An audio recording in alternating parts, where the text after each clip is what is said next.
hatukusimama hapo tu. Mheshimiwa Rais anaendelea kuboresha sekta ya anga. Shirika letu la ndege la Air Tanzania, hivi tunavyozungumza, shirika la ndege la Air Tanzania zinazo ndege 14 ambao zinaweza kuruka katika masafa mbalimbali.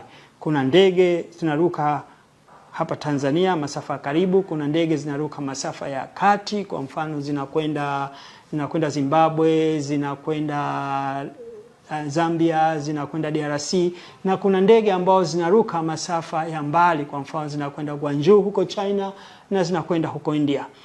Kipindi kifupi kilichopita Mheshimiwa Rais aliingiza ndege mbili hapa. Aliingiza ndege ya kwanza ilikuwa ni Boeing 737-9 ambayo inafanya kazi vizuri, na hivi tunavyozungumza tarehe 26 tunaingiza ndege nyingine ya kisasa Boeing 737-9 ambayo itapokelewa tarehe 26 Dar es Salaam.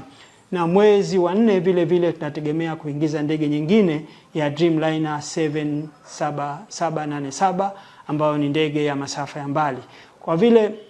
Kwa ufupi tu, Mheshimiwa Rais anafanya kazi kubwa ya kuhakikisha kwamba sekta zote za uchukuzi zinafanya kazi ili kuboresha uchumi wa nchi yetu.